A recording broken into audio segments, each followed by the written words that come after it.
ငါးပါးတီလာတို့ကတော့ကြားမှုနဲ့ထင်ပါဟုတ်ကဲ့ဆိုတော့ okay အဲ့ဒါဆိုနည်းနည်းလေးရုပ်ပြပါတရားတန်ခါမိဘဆရာငါးပါးတီလာအစဆုံးပြပြဖို့ကာရဲကဲဟုတ်ပါငါးပါးတီလာပြပြငါးပါးတီလာမရအောင်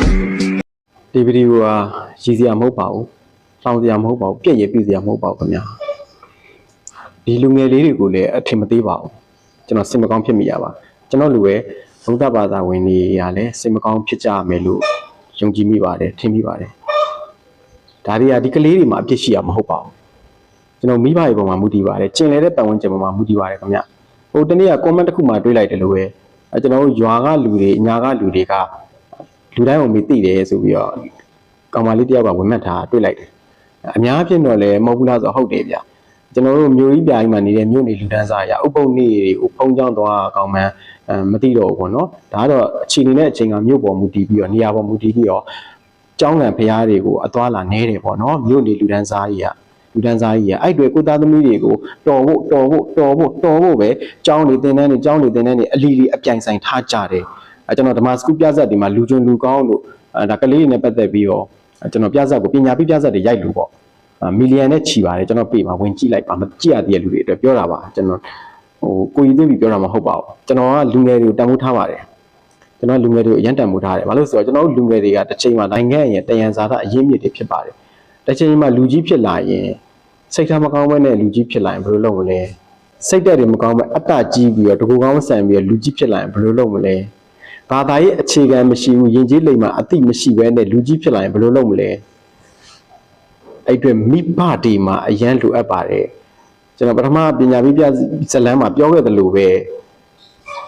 လက်ဦးဆရာမြေထိုက်ဆိုတာပုပ္ပါစရိယမိနဲ့ဖာဆိုကျွန်တော်မိဘတွေမှာအရန်ဆိုင်ပါတယ်ခင်ဗျာခက်တော့ခက်တယ်ဗျကျွန်တော်လူငယ်လေးတွေကလည်းပြောရင်လည်းမကြိုက်ကြဘူးလူငယ်တိုင်းတော့မဆိုလို့ပါဘူးဒါပေမဲ့လူငယ်အများစုက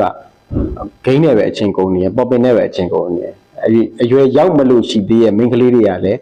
အဖင်လုံးရင်လုံးတွေနဲ့ပဲဒီပေါ်ပင်တွေကိုဆယ်ဒီတွေကိုအထင်ကြီးနေကြတယ်အဲ့လိုမျိုးလိုက်နေကြရေလိုက်လွဲနေကြတယ်လူငယ်တိုင်းတော့မဆိုလို့ပါဘူးဒါပေမဲ့ခစ်စနစ်နဲ့လည်းဆိုင်နေခေရဲ့စနစ်ရဲ့မိဘတွေနဲ့ဆိုင်ပါရဲ့ခင်ဗျ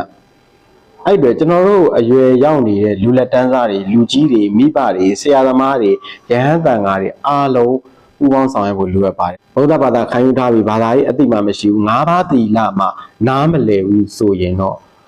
တော်တော်ကိုပဲကျွန်တော်တရုပ်ပြပါတယ်ဒါဟာမိဘတွေအနေနဲ့သိတဲ့ပါတယ်တတိထားတတ်ပါတယ်စကားရှိရလေလူချွန်လူကောင်းလူတော်လူကောင်းတော်လဲတော်တယ်ကောင်းလဲကောင်းပါတော်ပြီးမကောင်းရင်တွေ့ရကြည့်ပေါ့ဗျာ၅ပါးသီလလုံးဝမပြောနဲ့၅ပါးသီလဘာမှန်းတော့မသိဘူးဆိုရင်တော့တော်တော်ဆုသွားပါတယ်ခင်ဗျ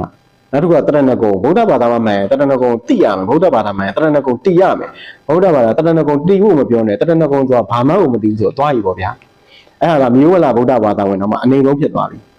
အဲ့ရောမိဘတွေအနေနဲ့ကောလူငယ်လေးတွေအနေနဲ့ရောမသိသေးတဲ့လူတွေအတွက်ပေါ့နော်တရဏဂုံစောင့်တည်ကြပါတရဏဂုံရဲ့အဓိပ္ပာယ်ကိုတည်ကြကြလေ့လာပါနောက်တစ်ခုက၅ပါးသီလကိုအတက်နိုင်ဆုံးလေးလွန်ဆောင်ထိန်ကြပါလို့ကျွန်တော်တိုက်တွန်းတတိပေးလိုပါတယ်ခင်ဗျာကျွန်တော်ဒီတီလုံးတက်လုံးလို့ဆရာကြီးလုပ်ခြင်းမဟုတ်ပါဘူးတည့်ရဲ့လူတွေကြော်သွားနိုင်ပါတယ်ကျွန်တော်ပြောတဲ့အယူဆအလွဲရမှာလွဲနေရရှိရင်လည်းရဟန်းတန်ကလူကြီးမိဘဆရာသမားများထောက်ပြနိုင်ပါတယ်ကိုဘာသာနဲ့ကိုလူမျိုးအတွေ့အထူးသဖြင့်လူငယ်လေးတွေကိုတန်ဖိုးထားတဲ့အနေနဲ့မတိရလူသိစေခြင်းတဲ့စိတ်လေးနဲ့ကျွန်တော်ဘလို့မြင်ဘလို့ထင်ဆိုပြီးတော့ကျွန်တော်မျှဝေနေတာဖြစ်ပါတယ်ခင်ဗျာ